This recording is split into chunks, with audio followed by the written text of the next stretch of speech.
Good morning. My name is Richard Weinberg. It's my privilege to serve as Director of Communications here at the Cathedral. I'd like to extend a particularly warm welcome to anyone for whom this is the first time that you're visiting the Cathedral. We're glad you're here.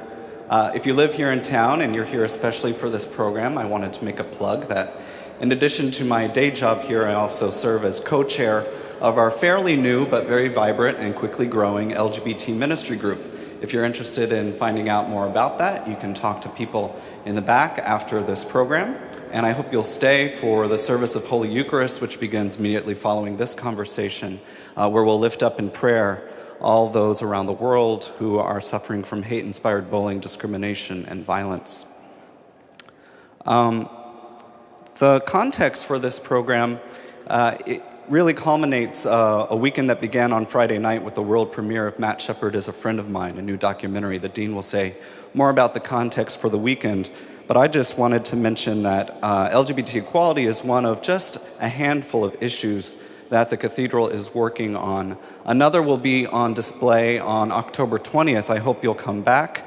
Marian Wright Edelman, the president of Children's Defense Fund, will be with us that morning as the forum guest and guest preacher.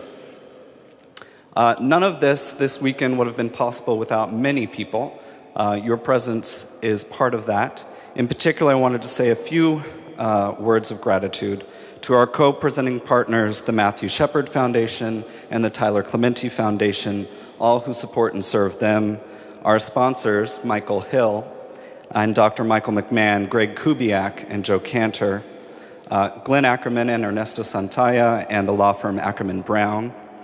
The Velvet Foundation, Tim Gold, Mitchell Gold, and our co-sponsoring partner organizations, the Human Rights Campaign, GLAAD, PFLAG, the Trevor Project, and also our official media sponsor, the Washington Blade, and our community partners, Real Affirmations, and the Deese Center for the LGBT community.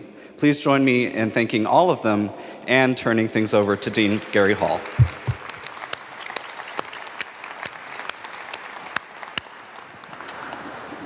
Just two quick things before we get into conversation. One of them is that, as Richard said, we are, as a faith community, as the National Cathedral, as a faith community within the Episcopal Church, we are taking a very strong stand with LGBT people generally.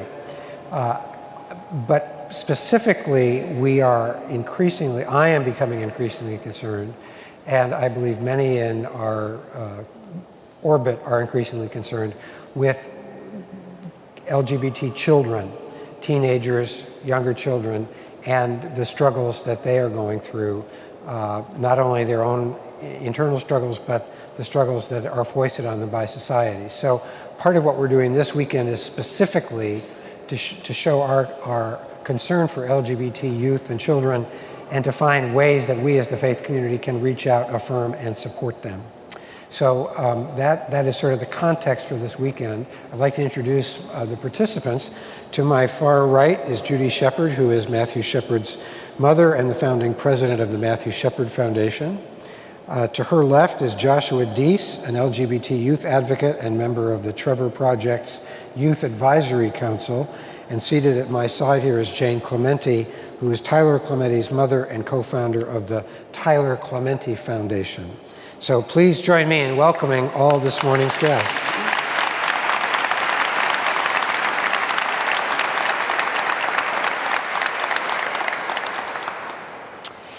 So Judy, I'll start with you. This is, it's just amazing what an icon your son has become in our culture and in the world. And arguably, you and your husband, Dennis, have become symbols of acceptance and equality as well in your work over the past 15 years, and I just am enormously grateful for that work.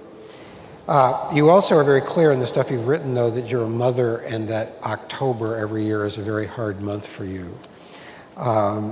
And each anniversary you have to go over and talk about your pain and your loss, and that at every speaking engagement you're asked, how do you do it? So I'm not going to ask you that, but I would wonder if you could comment just on where you are in your journey at this moment and what's foremost on your mind these days. Well, certainly it's about acceptance and equality for the gay community nationwide and worldwide. America prides itself on being the land of equal opportunity, and intellectually we all know, and emotionally, that that's just not true here. We talk about it, but we don't really seem to get it all done. So the journey right now, that's where we are. Dennis and I started on this journey because we thought maybe we could address parents who are not accepting of their children. If they understood that we had lost our son to violence, that they should maybe rethink accepting of their own children because they still had their children. Hate crimes became very important to us. Marriage, employment protections, don't ask, don't tell, all the things that denied the gay community basic rights. Personally, for Dennis and I and Logan, this became our salvation. This was our grieving process. Having a purpose and being able to talk about Matt and tell stories about Matt that my friends would always say, I heard that story 100 times already. Nobody would ever say that to me doing this. So it gave me the opportunity to relive really wonderful moments with Matt. And the journey is far from over. We have so much work left to do. Please don't forget that. And the journey continues. Thanks. Jane, I'm going to ask you to speak next. And obviously you and Judy are both mothers who've lost sons, but the context around your loss is poignantly different, and your loss is more recent. And so for those who may not know, could you tell us about your son Tyler and the journey you've been on since his death 3 years ago? Sure, thank you. Well, just a little bit about Tyler. He was just a real thoughtful, kind, caring person who actually would not, you probably wouldn't even recognize him in this crowd. He would want to be very on the side. He was very humble. He enjoyed one-on-one personal interaction and was really engaging, but he really did not like attention at all. And that was except if he had his violin in hand, because then he would have filled this whole place with music and he would have gotten a lot of attention and he would have enjoyed that attention, but not to speak here in public, as I really do not enjoy this either. I guess it doesn't fall far from the mom. But anyway, he didn't really share us much what was happening at school with us. He got to be an expert at hiding who he was, sadly. We learned after the fact.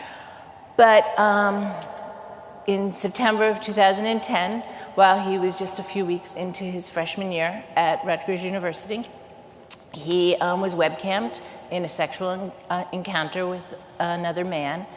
And his roommates and dorm mates and people he didn't even know were Twittering and Facebooking about it. And what Joe and I found out at the trial was that he kept going back to those pages. So he was becoming obsessed by looking at what they were posting online. And just me in the courtroom was getting really stressed by it. So I just put myself in his place, and it was just unbearable. And it was in the midst of that turmoil and anxiety that he made a really, really bad decision that we unfortunately can never change. And it was at that point afterwards that Joe and I decided what we could do was change the hearts and minds of other people to make sure that they knew that people are not broken or marginalized because of their sexual orientation. And all youth should be in a safe environment, social environment. And we also learned after the fact that LGBT youth are 3 to 7 times more likely to have suicide attempts, which was startling to us compared to their straight peers. So I really feel that the church has a real strong implication in that statement, because I do feel that we need to create safe spaces in all places, but mostly within our faith communities. We really have to stop making people feel that they're broken or worthless or separated from God in any way. And that we as Christians really need to stop telling people that homosexuality is a sin. I think that's my personal strong message.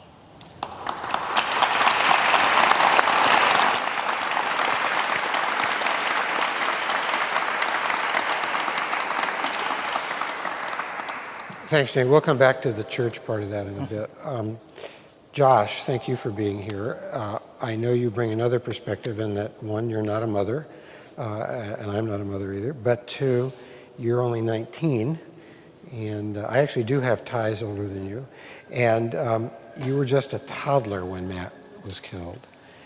I also understand that you're a survivor and have a different kind of story to share, so I was wondering if you could just tell us briefly about your experience as a young gay teenager from Florida. Well, thank you, Dean, for having me. I'm truly humbled to be here and share my story.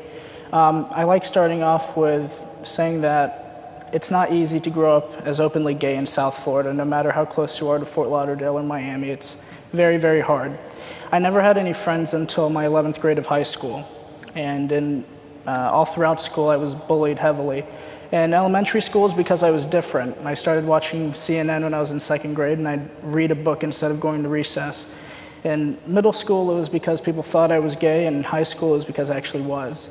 So after I came out in 10th grade in 2010, not having any friends, and then with my parents, not understanding what homosexuality was at the time, I decided that I was going to take my life, and after a failed suicide attempt, I started reaching out, and I found the Trevor Project, the nation's only organization dedicated to LGBT youth suicide prevention. The Trevor Project saved my life, and a few months after that, I applied for a position that they had, and I've been working on their youth advisory council ever since. And you're a sophomore at the University of Maryland, correct? Yes. So you've had quite a journey. Can you say a bit, as a follow-up to that, what Matt and Tyler mean to you?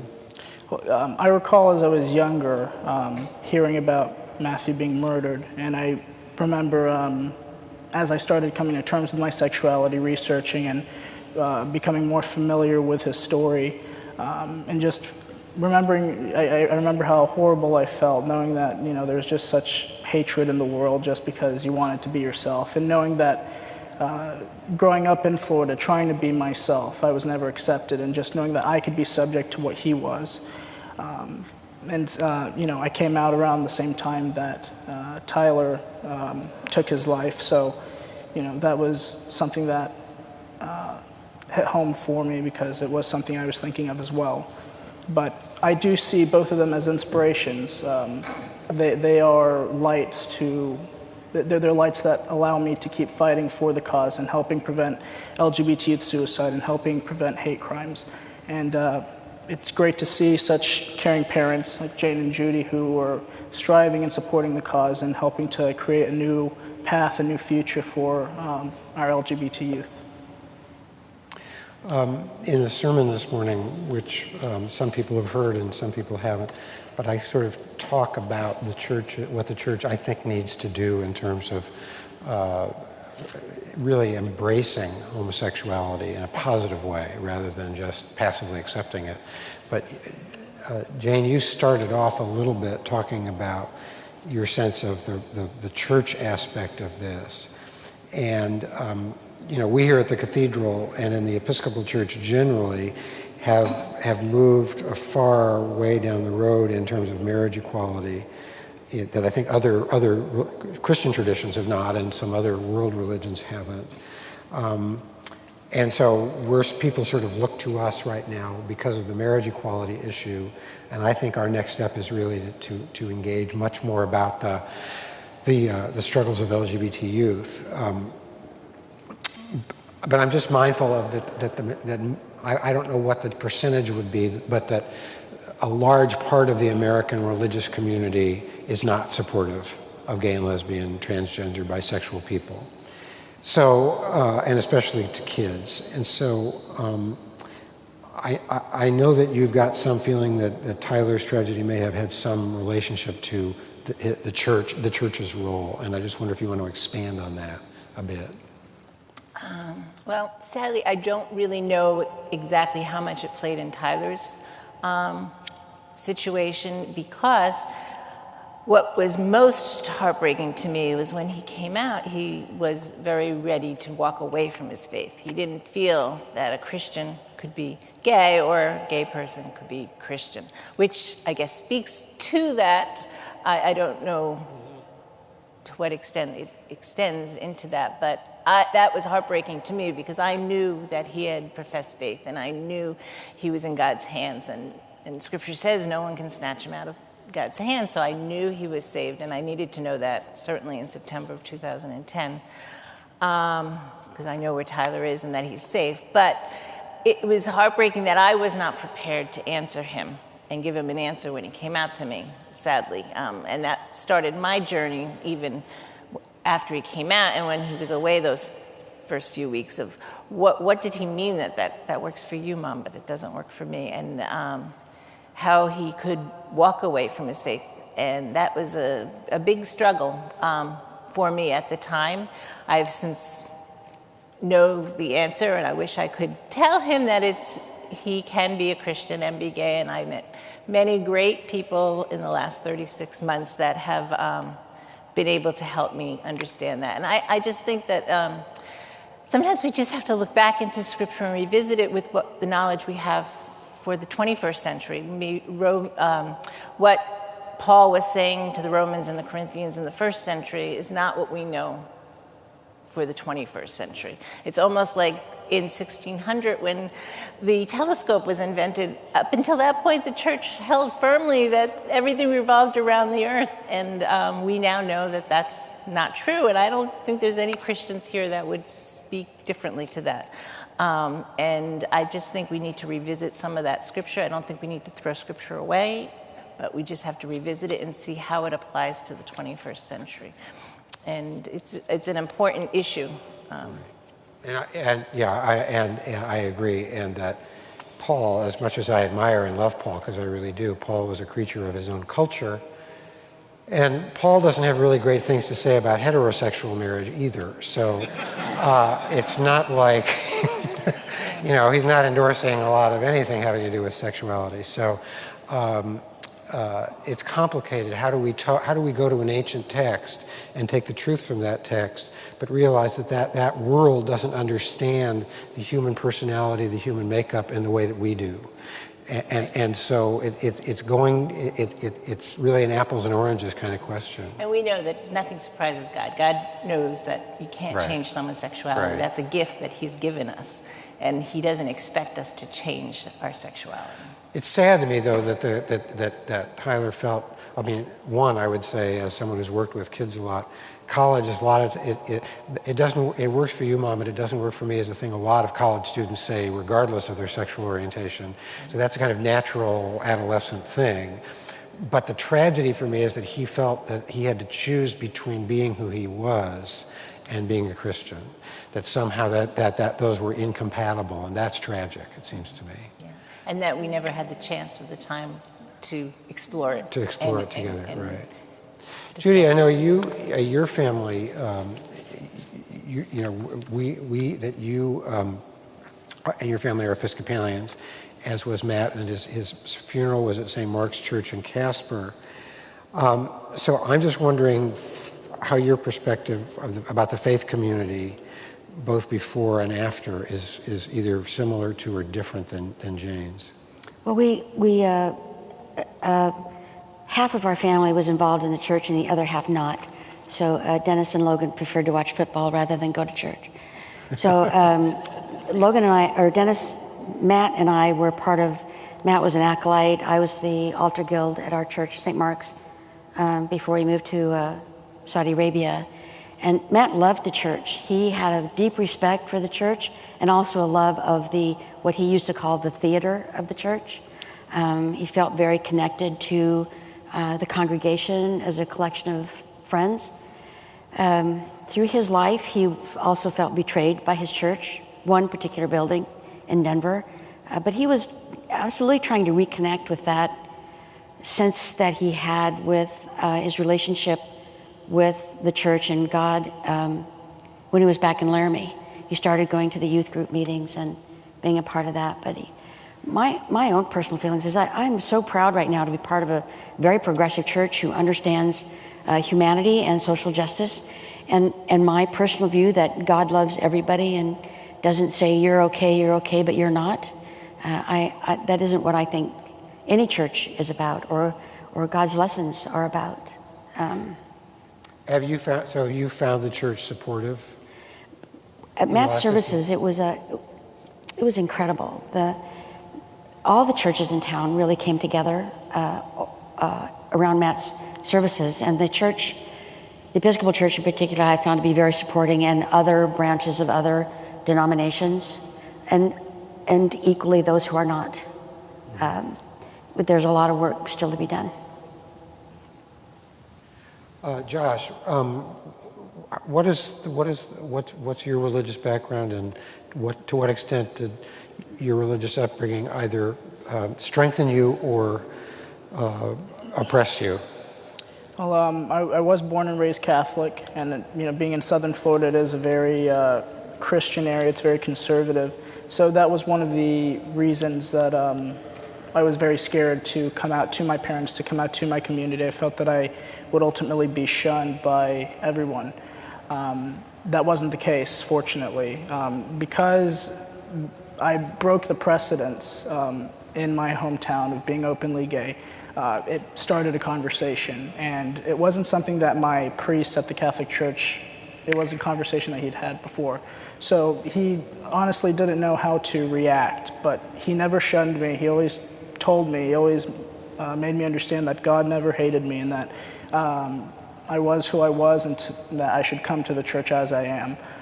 Currently, I do identify as spiritual, and as I was growing up after I came out looking for a more individual path, I find that being spiritual is very empowering, it's very inspiring, and it motivates me to be myself, to truly come as I am, and with that I can help others accept themselves for who they are as well. Great. Let's talk a bit about next steps for the church. I want to come a bit later about the organizations you're involved with and talk a little bit about their work, but this is a little just helping me think, actually. So you have this cathedral, and we have a very large platform from which to speak, both nationally and locally.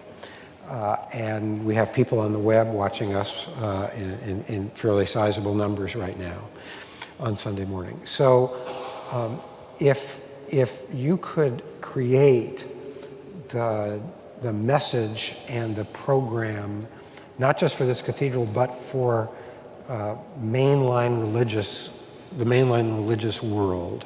This is to anybody that wants to answer it. What would your hope be for the work that we could do, the messages we could send to LGBT youth?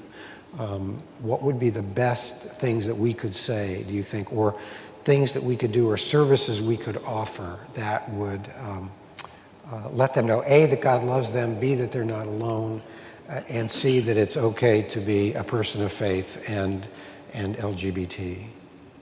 Anybody have any thoughts about that? This is like a bad teacher's question. Yeah. Anybody? Well, it certainly is a situation that would require an entire congregation to be embracing of the situation.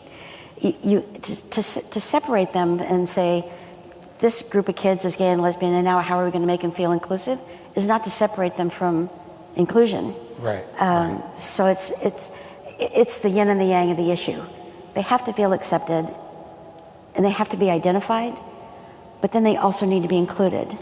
So it's like the catch-22, I guess. Mm-hmm. But it has to be addressed by the entire congregation. When churches split because one allows a gay bishop and the other part of the church doesn't agree with that, that sends a very distinct message to young people that you're still not going to be accepted for this. And for church doctrine, which I understand takes sometimes centuries to change, if it's the written word that we are not going to be offering equal opportunity to women priests or lesbians or gay men, it sends a distinct message to young people. So that I think the message has to come down from the top as well, and come up from the congregation at a ground level. It's a very It's a very tricky situation. People are going to be upset by it. They're upset by change. But it's not to separate them or to think that make them feel like they are different in a bad way is more damaging than anything. Sure. Other thoughts about this question? I agree with Judy. I feel that events like this are fantastic, that promote transparency and visibility and promote acceptance. And, coming from the Catholic Church and feeling that maybe I might be shunned, that was one of the most horrible feelings I've ever felt. So being a person of faith who can openly acknowledge that their church or their religion accepts them for who they are and won't shun them and will take them in with open arms is very rewarding. And I feel that many LGBT parishioners do lack that. So I feel that if churches come together and are able to host events like this and become more transparent, more visible, I feel that we can bring people more together. Jane, do you have a thought? I do, actually. I also think just dialogue and conversation, because for me, the church I was worshiping at, it wasn't really preached, but yet it was understood. And maybe because no one ever spoke about anyone gay. I mean, when Tyler came out to me, there was really no one that I could go and talk to because no one identified as having a gay child, a gay aunt, a gay uncle, a gay cousin, a brother, nothing. And the silence spoke louder than the sermons almost. Sure. And I think conversation helps. And I found one other thing that's very rewarding and heartwarming for me is some of the churches that I do attend now, the topic is not preached on, but yet the sexuality is included in the sermons. So when one of the pastors was speaking about being authentic, she related a story about a lesbian woman who went through her life's journey, and I found that encouraging because it wasn't a topical preaching, but it was inclusive of the topic, if that makes any sense at all. I think that that's an important, for me. I mean, because that shame is a really strong emotion, and the shame of not being able to talk about who you are or who your children are. I mean, God does not expect you to reject your child. I know that for sure, and that should never be an issue that I have to choose my faith or my children, or I have to choose my faith or my sexuality. That should never be the issue. One of the, over the course of my working life in the church, I've written and thought a lot about the church's teaching about sexuality generally, not just about homosexuality, but about sexuality generally. It seems to me we're in an era right now where the church needs to really rethink and rearticulate what it's saying about sex. I mean, I've done probably 500 or 600 weddings in my life. If I've done 5 where the couple weren't living together, I'd be really surprised. And yet our teaching is there's no sex outside of marriage, There's like the old joke about the bishop. They ask the bishop, do you believe in infant baptism? And the bishop says, believe it, I've seen it, Do I believe in sex outside of marriage? I've seen it, I know it exists. And yet our teaching is that there's no sex outside of marriage. So what are we saying that's credible to young people? If people are waiting till they're 40 to get married in this culture, and we're saying, sorry, nothing doing till you're 40, I mean, who's going to listen to us? So what we have to do is think about what a Christian sexual life would look like. What are the standards of a Christian sexual life, regardless of your sexual orientation? What are the ethical and moral and relational standards that we should live by as Christians, rather than just saying, this category of people can have sex, this category of people can't have sex. That's been our statement for about 2,000 years, and it really doesn't work in this culture. So I think we have to rethink all of that stuff. When I was at when Kathy and I were marching with the Cathedral congregation in the LGBT Pride Parade here in June, I thought one of the real gifts of the LGBT community to the church and the culture is that they're saying what the church should be saying is that our sexual orientation is good and that sexuality is good and positive.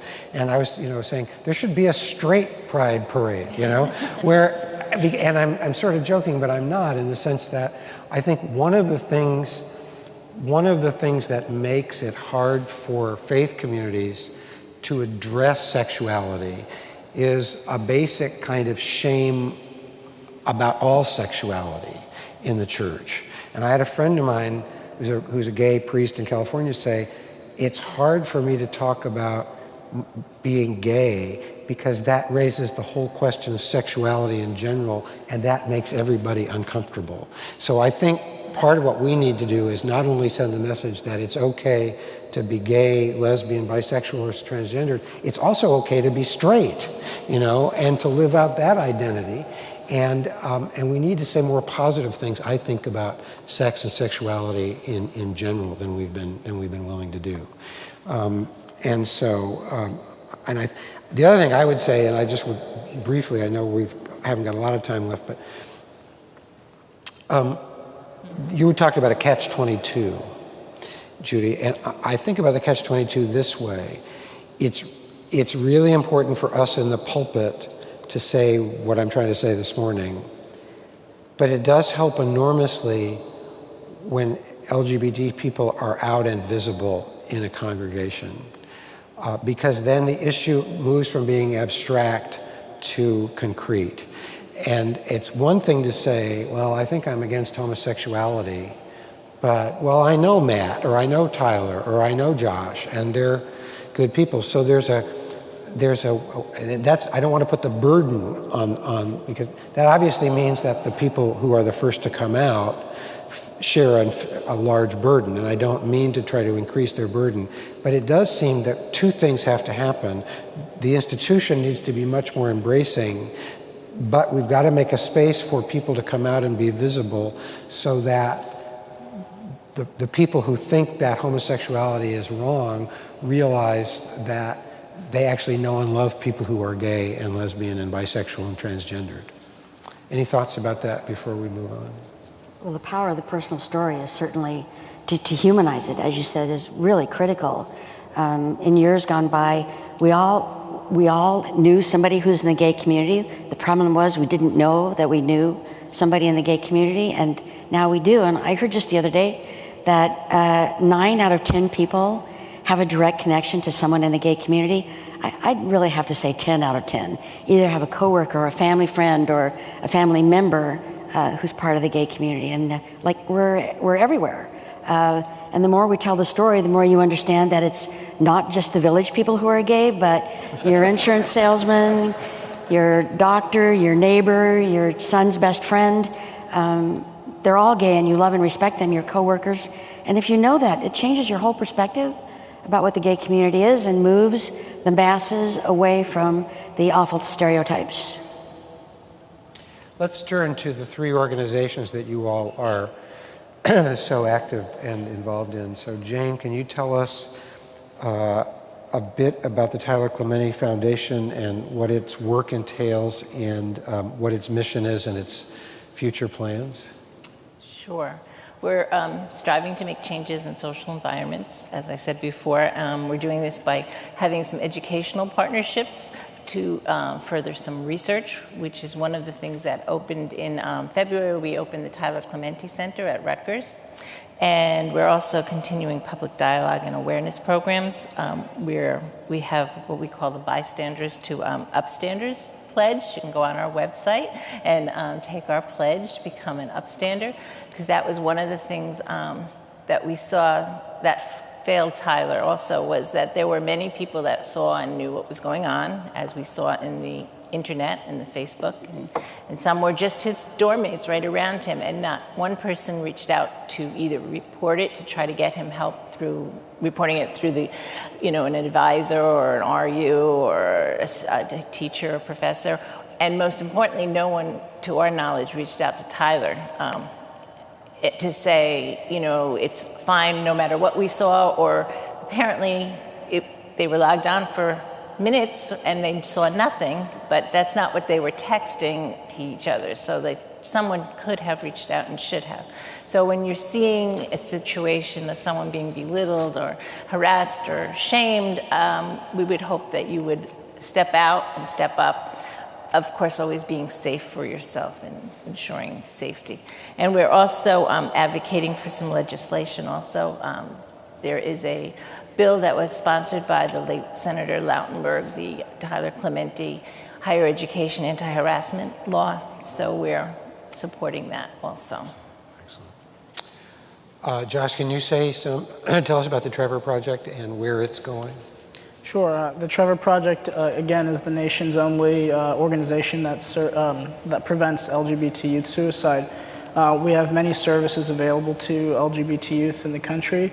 We have the Lifeline, which is a 24-hour, around-the-clock phone number that you can call. It's the number that I called and the number that saved my life. And we're also working on Trevor Chat, where youth can text and they can ask questions and get responses from counselors. And we have a website, Trevor Space, which I used also, which connects youth with other youth, so they know that they aren't alone. And we've also been working on many of our legislative priorities to provide funding for mental health services and LGBT education as well. How did you find out about it yourself, the Trevor Project, when you turned to them, you said?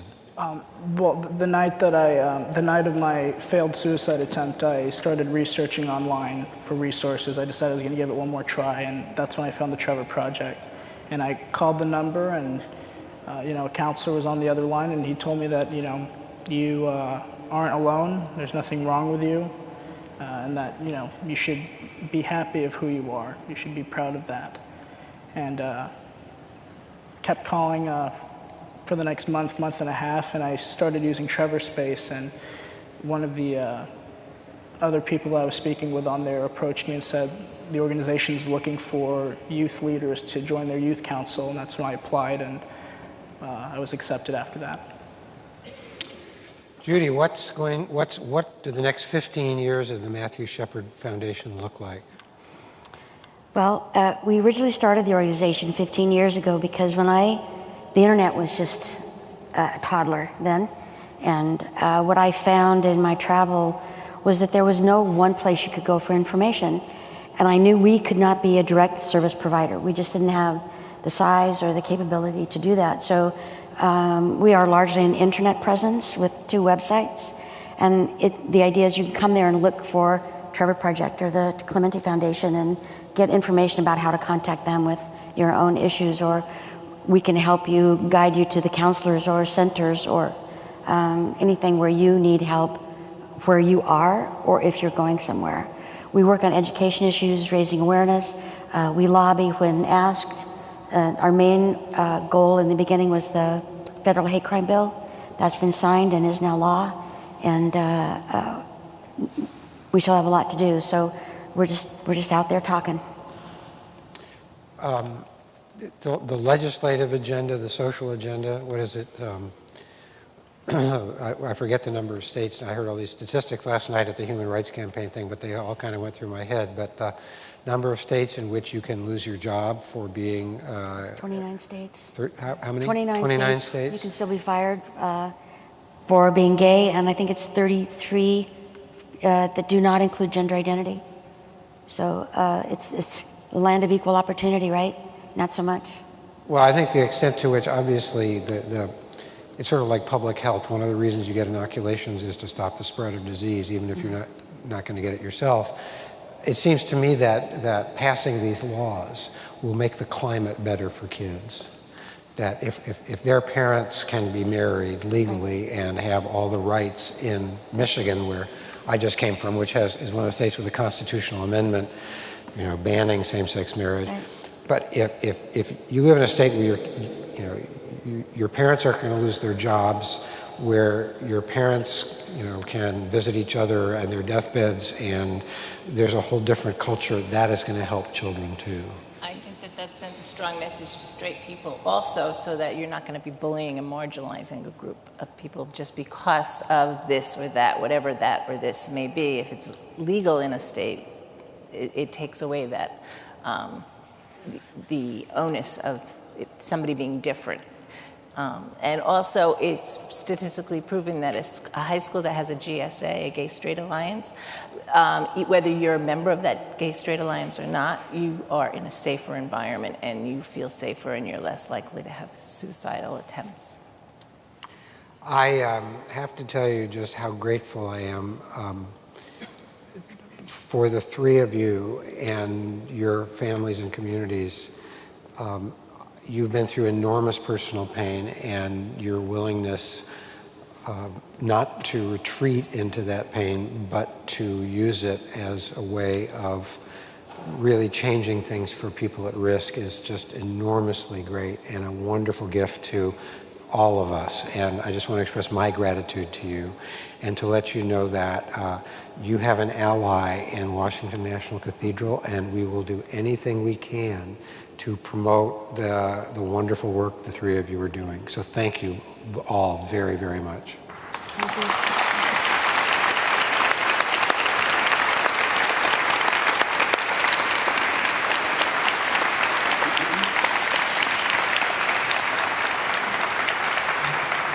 I'll lead you off.